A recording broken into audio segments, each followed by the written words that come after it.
Então a gente começou a falar no capítulo 7 de Coríntios sobre algumas respostas que Paulo estava passando à igreja de Corinto a respeito do assunto sobre casamento.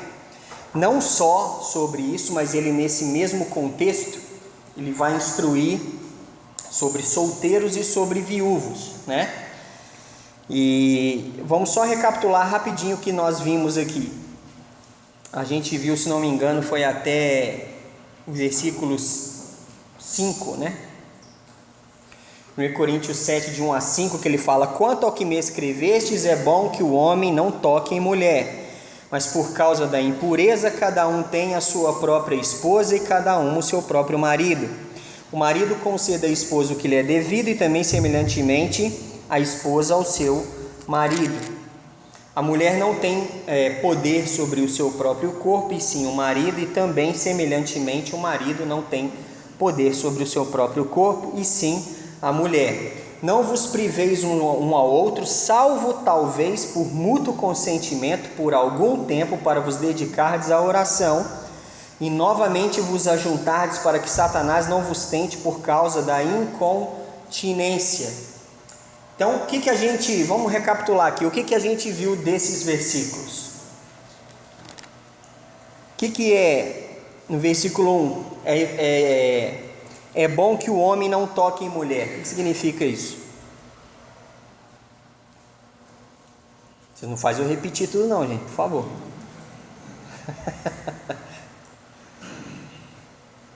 Não lembram? Isso. É bom que o homem não tenha relações sexuais. Mas por que Paulo está falando isso? Para quem ele está se dirigindo? Não, aqui no caso ele está se dirigindo aos coríntios. Os coríntios estavam usando de toda forma de perversão sexual, deturpando o plano que Deus tinha. E aí o que acontece? Quando isso ocorre, há uma deturpação de algo que Deus estipulou que fosse feito de uma determinada forma. Paulo fala, então é melhor que até que o povo tenha noção, que se separem. Mas é o que ele fala, mas por causa da impureza, por causa da falta de condições de se manter puro diante de Deus, então cada um tenha a sua esposa e cada uma o seu marido. Se não conseguem desenvolver essa questão sozinhos, tenham pelo menos então cada um o seu cônjuge, para que essa situação seja então vivenciada dentro do contexto certo do casamento. Então a pergunta que Paulo está respondendo é: relação sexual é pecado? Não é pecado, desde que ela seja aproveitada dentro do contexto que Deus estabeleceu, que é o casamento. Então ele está colocando isso. E é tão importante, é tão sério, que isso não pode ser um ponto de problema dentro do casamento. Tanto que ele fala, já que há um interesse, que ambos têm o desejo sexual e querem usufruir disso, se casem. Usufruam isso dentro do casamento. E dentro do casamento não pode haver privação disso. É o que ele fala. O marido concede à esposa o que lhe é devido. O que nós falamos sobre essa questão de ser devido? O que o texto original nos instrui? Que é uma dívida que um tem com o outro. É um boleto espiritual. A gente não entender dívida só quando a gente vê um boleto, né?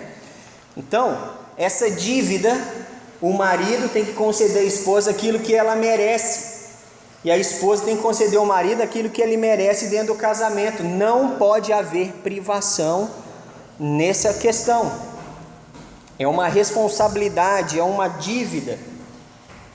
E ele fala que isso tem que ser dessa forma. E ele fala no versículo 4 que a mulher não tem poder sobre o seu corpo, ou seja, a relação sexual um depende do outro. Então, um merece e um deve algo para o outro. É uma dívida, tem que ser paga. No versículo 5 ele fala, se for haver algum tipo de privação, tem que ter um propósito estabelecido, claro, que é se dedicar a Deus em oração. Mas tem que ser um ano? Ele fala aí por algum tempo, por pouco tempo. E logo, como ele fala, e novamente vos ajuntardes, para que Satanás não vos tente por causa da incontinência. Então aquele desejo sexual, ele continua, independente do tempo. Então, logo que o propósito da oração, da dedicação maior a Deus for alcançado, tem que ser algo com um prazo curto, novamente se ajuntem, para que Satanás não use isso como brecha para destruir aquilo que Deus está construindo. Isso ficou entendido, né? Isso ficou claro. Então a gente resumiu aqui, a gente falou muito mais coisas sobre isso, mas esse é o resumo. Então isso é algo importante, é necessário. Relação sexual não é pecado, desde que seja dentro do contexto do casamento. Falta de relação sexual dentro do casamento é pecado? Gente do céu, vocês não fazem eu repetir tudo de novo, não. A falta porque ambos têm um compromisso com o outro. Relação sexual fora do casamento é pecado? Agora todo mundo fala que é. Mas e dentro? Dentro do casamento, a relação sexual não é pecado. E é pecado não ter relação sexual dentro do casamento? Sim, é pecado. A Bíblia está falando assim: não vos priveis um ao outro. Não vos priveis, tem que ficar bem claro isso na sua mente. Só o consentimento. Isso, exatamente. Os dois têm que concordar com a privação por pouco tempo. Pode usar aquela história, meu corpo, minhas regras. Lê o versículo 4 e vê se é seu corpo e suas regras dentro do casamento. Fica vendo televisão demais, depois quer apropriar ideias sem noção dentro do casamento. Não é assim que funciona, né? Então, a privação é por pouco tempo, ambos têm que estar convictos disso, e logo volta para a atividade, porque senão a coisa complica. Amém?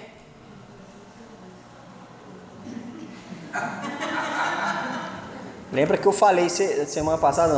Não compare isso como varrer o quintal, todo dia ou toda semana, uma vez por semana, uma vez por mês, 2 vezes, não sei, né? Não compara isso com essas atividades enjoadas e chatas e incômodas. Igual lavar a louça, varrer o quintal. Não compara com isso, não. Quando eu falar amém, irmão, você fala um amém de coisa boa. Vamos comer um rocambole, né? Uma coisa boa que traz alegria. Não é ficar aquela coisa, é igual varrer um quintal, coisa chata. Não, gente, pelo amor de Deus, não pensa assim, não. Não deturpa o negócio, não. Eu já estou suando tudo de novo aqui. Então, pensa bem. Então vamos lá. Então eu já resumi, né? Se perdeu, não entendeu, tá lá, escuta tudo de novo, tá? Eu não vou ficar repetindo isso aqui, não. Senão vai ficar difícil para mim, de novo. Então a primeira pergunta a gente respondeu. Relação sexual é pecado? Não. Dentro dos parâmetros e contexto. Agora que continua aqui uma outra pergunta, dos versículos 7 ao 9, que a segunda pergunta é: já que o desejo sexual é uma realidade, eu sou obrigado a casar? Essa é uma pergunta que Paulo vai responder nesses versículos. Então o versículo 7 ele fala: quero que todos os homens sejam tais como também eu sou. No entanto, cada um tem de Deus o seu próprio dom, um na verdade de um modo, outro de outro. E aos solteiros e viúvos digo que lhes seria bom se permanecesse no estado em que também eu vivo. Caso, porém, não se dominem, que se casem, porque é melhor casar do que viver abrasado. Aqui tem uma outra pergunta muito boa, né? Para a gente refletir. É obrigatório casar só porque existe o desejo sexual? A grosso modo, o que você acha? É obrigado ou não é obrigado? Todo mundo vem com o dispositivo do desejo sexual de fábrica, não veio? Ou alguém nasceu sem? Eu acho que não. De onde eu entendo, o fabricante fabricou todos com o mesmo dispositivo, certo? A questão é, já que eu nasci com esse dispositivo, eu sou obrigado a casar? Se você não conseguir dominar esse dispositivo, sim. Se não tiver o controle da coisa, então se casa, né? É simples assim. Se conseguir ou não se, né, se esse dispositivo tiver com o botão desligado, o fio solto, e a sua vida segue feliz, saltitante, tranquila, animada e tal, é outra história. Como Paulo fala, cada um tem de Deus o seu próprio dom, um de um modo, outro de outro modo. Cada um é de uma maneira. A regra não é uma regra aqui. A regra é obedecer a Deus. Se Deus coloca no seu coração ou faz com que você seja susceptível a essas questões, então se case e desfrute disso dentro do contexto certo. Se não, não precisa se casar por causa disso. Certo? O casamento vai muito mais além de relacionamento sexual. E quem se casa só por causa disso está arrumando um problema para a cabeça. Mas um problema. Então tem que ter noção, né, dessa questão. Então Paulo fala, eu quero que todos os homens sejam tais como eu também sou. Aí surge uma dúvida, Paulo era casado ou não? Para ele falar isso. Ele fala que aos solteiros e viúvos desejo que lhes seria bom que permanecesse no estado em que também eu vivo. A gente sabe que Paulo era membro do Sinédrio romano, do Sinédrio judeu. O Sinédrio era um grupo de 70 judeus, homens, cabeças de suas famílias, onde esse Sinédrio organizava dentro de cada cidade, eram responsáveis por fundar e coordenar e responder sobre a sinagoga, a parte espiritual do povo. E para ser membro do Sinédrio era necessário ser casado, e Paulo era membro do Sinédrio. Então Paulo foi casado. Talvez, a Bíblia não fala, supõe que quando ele escreve essa situação, ou ele estivesse viúvo, para ele falar no estado em que ele vivia, que aqui dá-se a entender que ele estava sozinho. Então, por isso, supõe-se os estudiosos que ele está falando sobre essa questão, né? Paulo aconselha cada um a analisar a sua própria situação. Então, ele fala que aos solteiros e viúvos, se o solteiro e o viúvo está bem do jeito que está, então segue a vida. Ninguém é obrigado a casar por causa disso, por causa de relacionamento sexual. Não. Vive bem, não vai ficar atordoado o resto da vida por causa disso? Então, segue tranquilamente. E lembre-se que Paulo está falando de seus coríntios, porque os coríntios não estavam numa circunstância boa de vida. O momento deles como nação não estava bom, o momento deles com um compromisso com Deus não estava bom, a situação deles não era boa. Então Paulo fala, não arruma mais um problema. É como se ele estivesse falando dessa maneira. Está vendo que a situação já está difícil? Não arruma um problema a mais. Segue do jeito que está, né? Então a gente tem que entender o porquê e para quem ele escreveu, para a gente entender o que isso quer dizer. Isso aqui não é uma norma ao léu, né? Assim, jogada sem um contexto. Mas ele deixa claro no versículo 9: quem não consegue se controlar, se dominar, então deve se casar. Que é melhor casar do que viver abrasado. Em outras palavras, o abrasado é viver no fogo de uma paixão. Parece tema de filme, né? A gente sabe que esse filme nunca acaba bem. Então, viver no fogo de uma paixão não é bom, não é o ideal. Então isso é muito perigoso e a gente tem que tomar cuidado com essas coisas. Se Paulo tivesse falado, indicado isso aqui como se fosse um mandamento, né? Seria uma obrigação, mas ele fala que cada um faz ou vive de acordo com o dom que Deus distribuiu. Nem todo mundo é para casar e nem todo mundo é para ficar solteiro ou ficar sozinho. Cada um vai definir isso diante de Deus. Então os solteiros Ele preferia que eles ficassem dessa forma, como ele estava naquele momento, mas reconheceu que Deus tem um propósito e habilidades diferentes para cada um.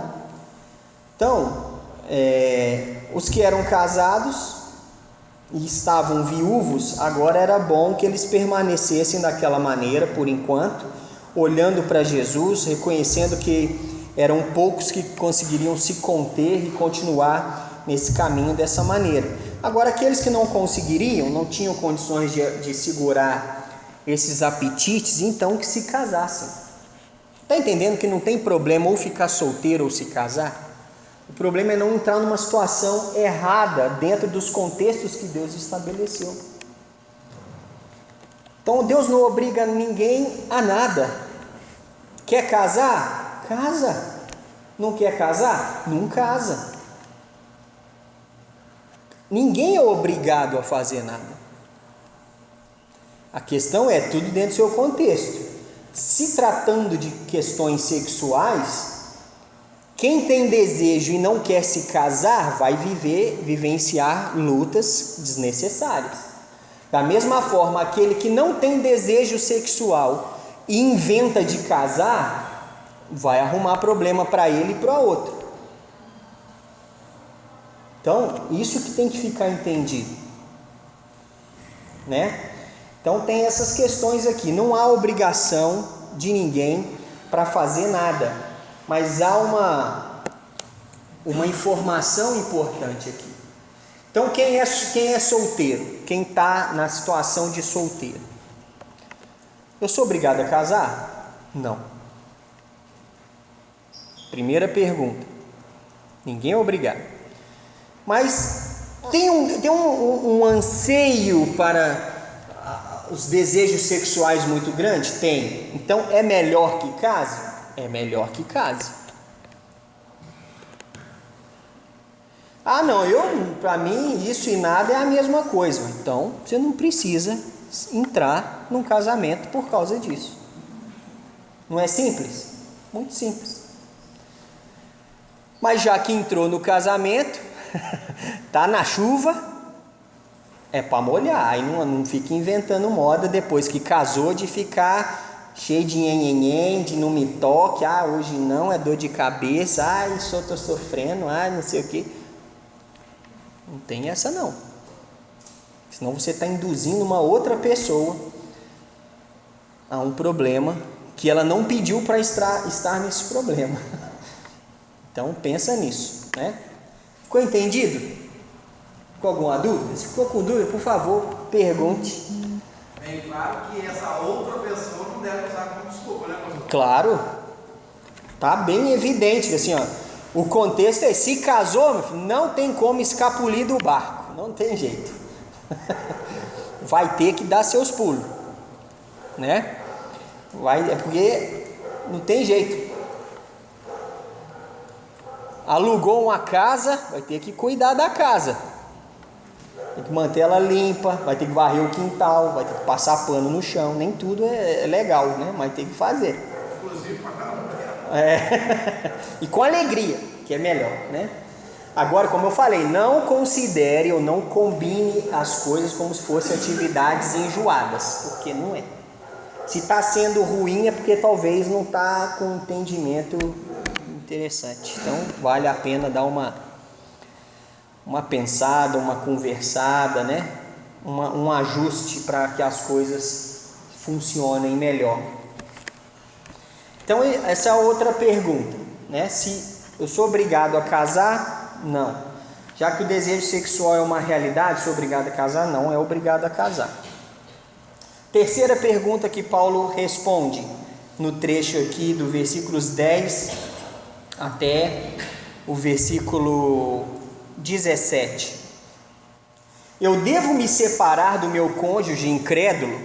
Olha, essa pergunta é muito boa. Então vamos ver aqui o que Paulo fala. Versículos de 10 a 13. Ora, aos casados ordeno eu, mas não eu, mas o Senhor, que a mulher não se separe do marido. Se, porém, ela vier a separar-se, que não se case ou que se reconcilie com seu marido, e que o marido não se aparte da sua mulher. Aos mais digo eu, não o Senhor, se algum irmão tem mulher incrédula e esta consente em morar com ele, não a abandone. E a mulher que tem marido incrédulo e este consente em viver com ela, não deixe o marido. Então, quem tem um cônjuge, vamos supor que no decorrer da vida os dois estão lá, nenhum dos dois eram convertidos. De repente um se converte, o outro não. Eu vou separar porque o outro não serve a Jesus. O que Paulo está falando aí? Eu posso e devo fazer isso? Não. Não tem que fazer isso. Então, mantenha o relacionamento. É um fato. E ele fala, se o incrédulo não reclama de viver com o crente, segue a vida. Isso não tem que ser um motivo. O que não deve acontecer é se um já for convertido e ele for solteiro. Vamos supor, 2 solteiros. Um é convertido e o outro não. Sendo convertido, sabendo da verdade, entrar no relacionamento com o incrédulo, aí é pecado. Aí entra no contexto do Julgo desigual, fala em 2 Coríntios 6. Versículos de 14 e 17. Depois você lê lá que é um outro assunto. Aí é pecado, porque você já sabe que não deve se colocar nesse tipo de situação. Uma coisa é já serem casados e no decorrer da vida um se converteu, mas já são casados, já existe um contexto. E ponto, continua. Não tem que se separar. Na verdade, tem que se separar, de preferência nunca. É isso que Deus estabeleceu, até que a morte o separe. Esse é o plano, né? A ideia é essa. Então, tem que ter essa questão. Jesus instruiu a evitar o divórcio. Lá em Mateus 19, se você for ler lá, fala que o tempo todo Jesus está instruindo a evitar a qualquer custo o divórcio, em todas as circunstâncias. Então, um cônjuge incrédulo, ele recebe boa influência do cônjuge crente. Olha o versículo 14.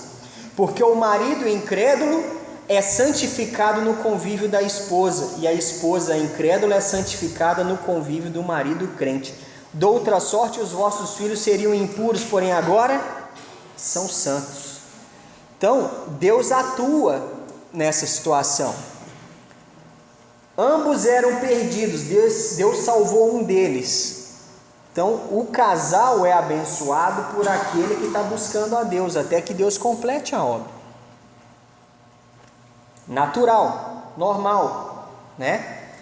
E os filhos são beneficiados com essa bênção também. Então, tem que ficar isso bem claro. Então, se o cônjuge incrédulo quiser se separar por causa do evangelho, aí é outra coisa. Olha o que ele fala no versículo 15.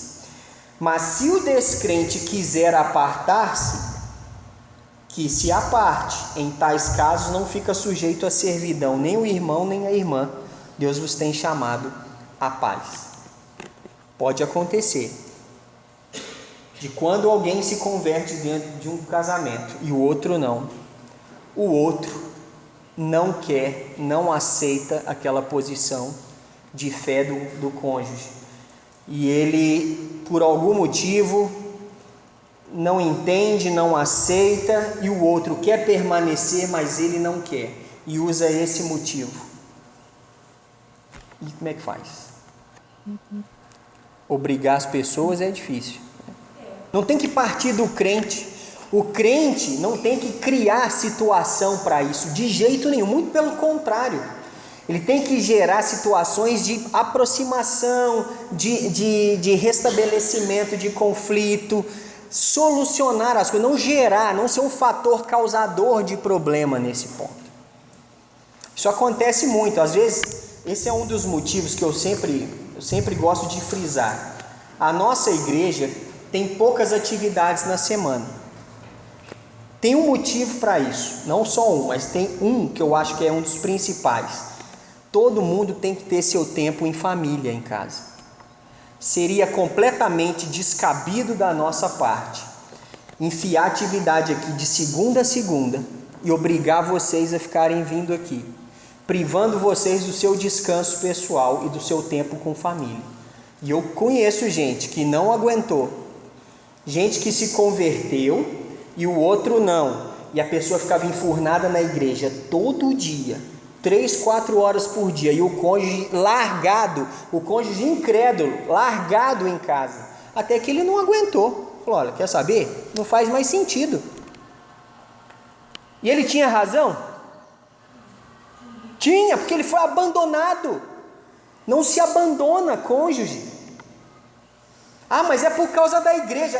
A igreja está errada em ficar enfiando atividade todo dia, tirando a pessoa do contexto familiar dela. Isso não pode acontecer. Então por isso que a gente tem 2 atividades na semana, para que você tenha tempo na sua família, com os seus filhos, com o seu cônjuge, e você desfrute desse tempo. E não te dá motivo para falar que logo nos dias que tem atividade na igreja, você também não aparecer aqui porque você estava com a sua família. Você tem outros dias. Equilíbrio. É só isso que Deus quer que a gente tenha. Então é complicado que o povo, às vezes o crente cria o problema, que não precisa criar problema.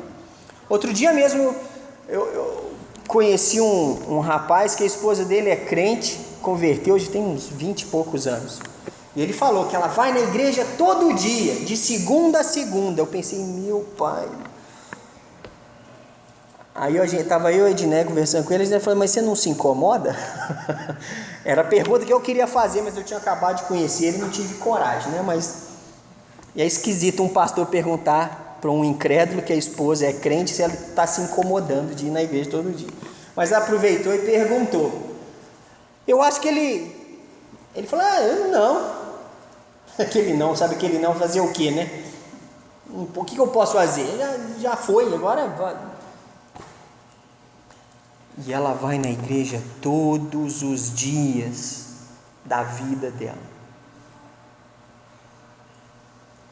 Esse camarada, ele está indo contra a normalidade da situação, porque se fosse outro, já teria largado de lado. Vamos entender só 2 questões. O princípio de 2 Coríntios 6, já que a gente falou disso, vamos ver lá, 2 Coríntios capítulo 6, versículo 14 ao 17. 2 Coríntios 6, do 14 ao 17. Lembrando que Paulo continua falando aos coríntios aqui, né? 2 Coríntios 6, do 14 ao 17, diz o seguinte: não vos ponhais em julgo desigual com os incrédulos, porquanto que sociedade pode haver entre a justiça e a iniquidade? Ou que comunhão da luz com as trevas? Que harmonia entre Cristo e o maligno? Ou que união do crente com o incrédulo? Que ligação há entre o santuário de Deus e os ídolos? Porque nós somos santuário do Deus vivente, como ele próprio disse: habitarei e andarei entre eles, serei o seu Deus, e eles serão o meu povo. Por isso retirai-vos do meio deles, separai-vos, diz o Senhor. Não toqueis em coisas impuras, e eu vos receberei. Então, o princípio é esse: não entre nesses relacionamentos, certo? Depois que entra, o princípio de permanecer casado é o mesmo, certo? Está entendido isso? Há um princípio: não se coloque em julgo desigual. Se se colocar, mantenha o compromisso do casamento, que ele é independente de circunstâncias nesse ponto. Pode acontecer, como a irmã Marlene falou, de acontecer do cônjuge incrédulo se converter depois? Pode acontecer. É regra que vai? Não, não é regra. Como não é regra, não deve se colocar numa situação perigosa.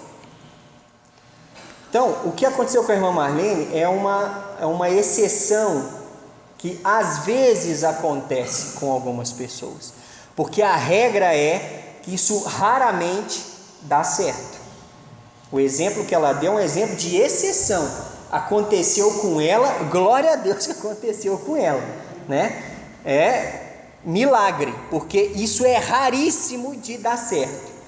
Tanto é raro que Deus falou o seguinte: não se coloquem nessa situação, não se ponha nessa situação de julgo desigual, porque são pessoas com mundos espirituais completamente diferentes. Um vai escolher uma coisa, outro vai escolher outra, e são preferências espirituais, caminhos espirituais completamente diferentes. Então, não é o que a Bíblia coloca, é o seguinte: não se coloquem nessa situação. Esse é o princípio. Ah, mas eu me coloquei.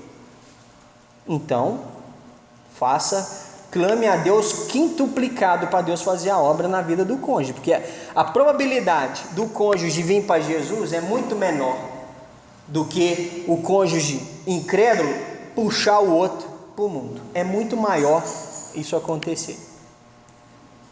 A pessoa ir para Jesus é muito mais raro, muito mais difícil. Ainda mais quando às vezes falta um pouco de sabedoria, aí o incrédulo vai usar isso como arma o tempo todo. Mas você não é crente? Se agora não é de Jesus, por que você está fazendo isso? Aí vai virar motivo de um ficar atacando o outro, até que o caos se instaure. Aí parece que Deus não faz isso, né? A gente que quer fazer, mas a gente que às vezes fala assim: mas eu avisei, não faz isso, está escrito lá, não se coloque nessa situação. Então o princípio é esse é o princípio, é isso que a gente vai insistir, é isso que vocês têm que falar, vocês que têm filhos pequenos. Não incentivem, não apoiem, não aprovem que eles namorem com pessoas que não têm a mesma fé que eles. Não apoie, não aprove, não incentive, não encoraje, porque isso é um caos. É raríssimo quando isso dá certo. E eu falo que eu já vi, eu posso contar aqui, sem pensar muito, mais de 10 casais que começaram em julgo desigual e todos acabaram em divórcio. E não cabe numa mão, quer dizer, cabe, porque são poucos. Em uma mão, casais que entraram na situação e ocorreu o milagre do cônjuge se converter e eles seguirem na presença de Deus. A irmã Marlene é um caso. Eu conheço mais um ou dois no máximo, nos meus 22 anos de conversão. É muito raro isso dar certo. Muito raro. Então, tenha isso em mente. Se está solteiro, não se coloque nessa situação. Esse é o princípio da Bíblia. Ah, porque na experiência de 2 eu vi que deu certo, eu vou tentar também. Não te aconselho. Não te encorajo. Não vou fazer seu casamento. Desculpe, não faço casamento de incrédulo com crente, que a Bíblia fala que é jogo desigual. Eu caso 2 incrédulos, mas um crente e um incrédulo eu não caso. Está horrorizado? Mas é isso. 2 incrédulos é julgo desigual? 2 crentes é julgo desigual? Mas um incrédulo e um crente é. Então eu não posso com o meu título, com a minha posição, apoiar isso. Eu não posso. Você está entendendo como isso é sério? Não fico horrorizado não. É o que está escrito. Está aí.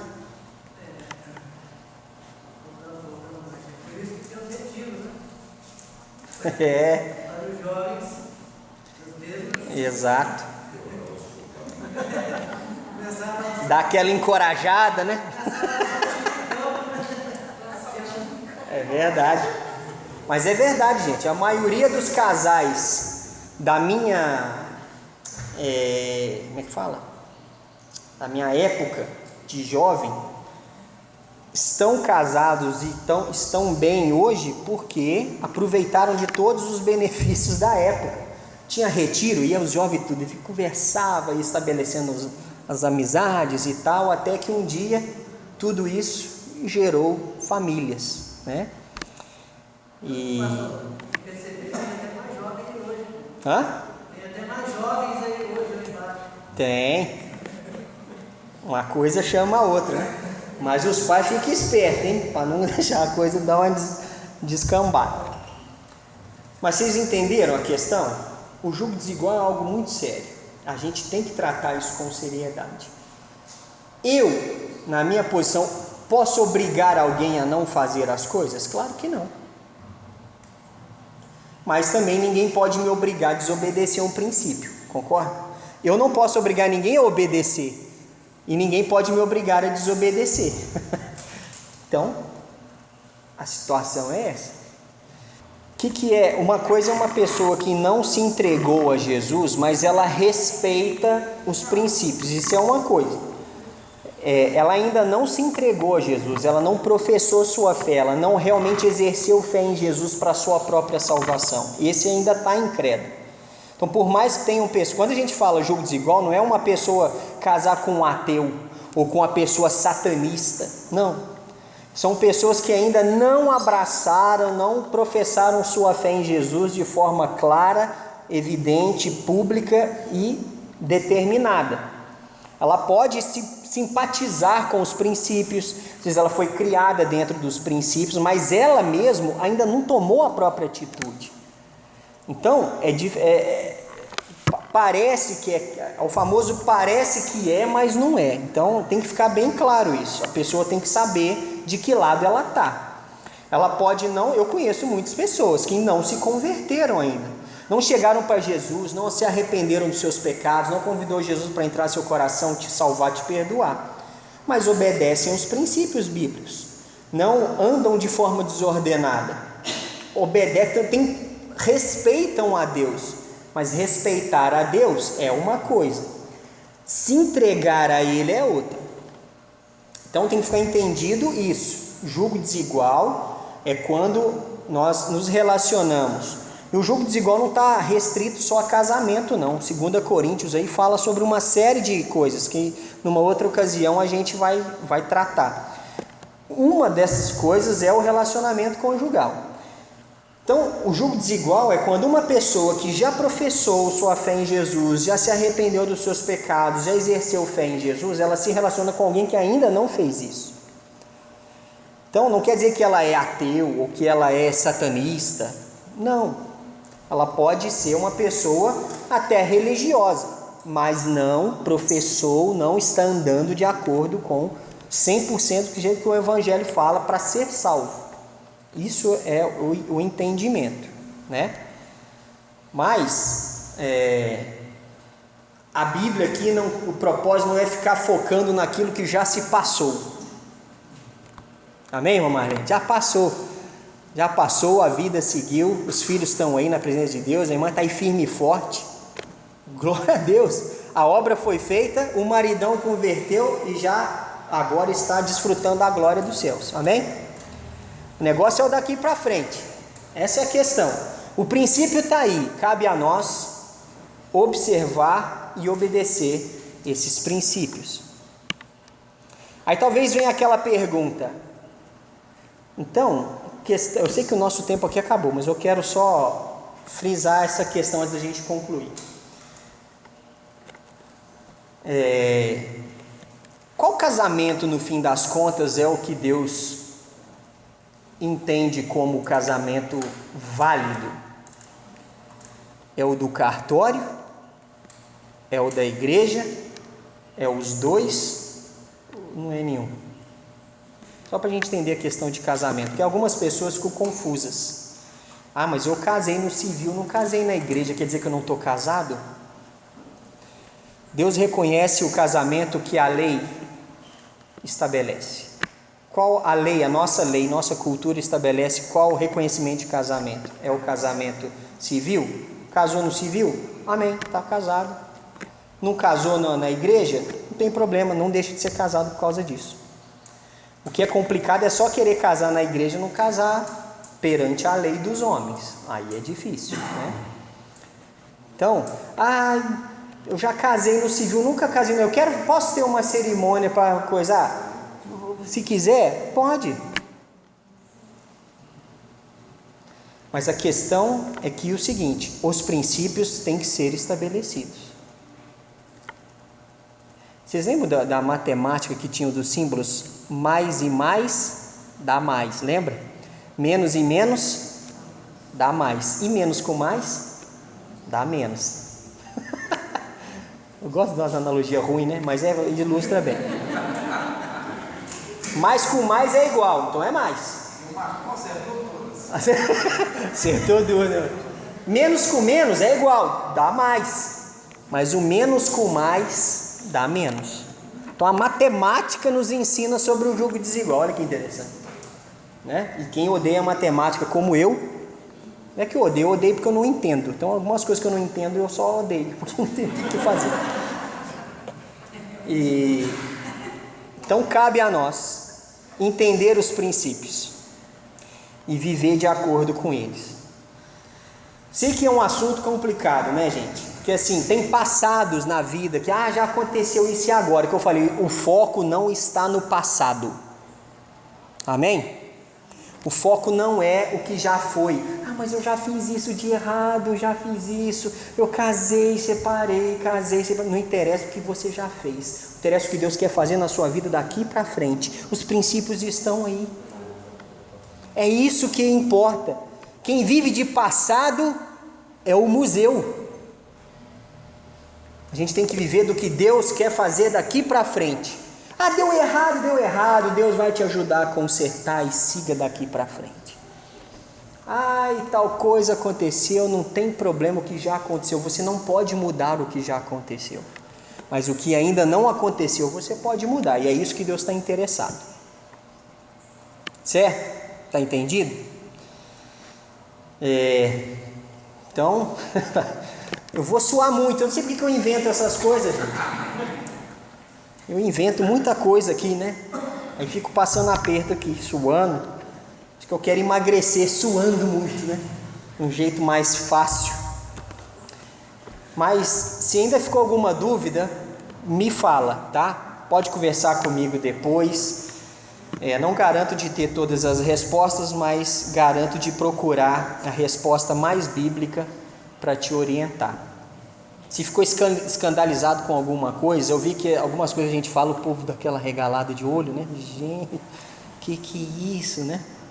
Mas não assusta não, porque alguns assuntos são complexos, a gente tem que ter posições claras, firmes e determinadas. Da mesma forma que Paulo está tratando de uma forma clara e determinada com os coríntios aqui. O princípio que era para eles serve para nós. Tinha situação cultural deles, que a gente não ignora isso. Não é a nossa situação cultural, mas os princípios estão aí para a gente obedecer, certo?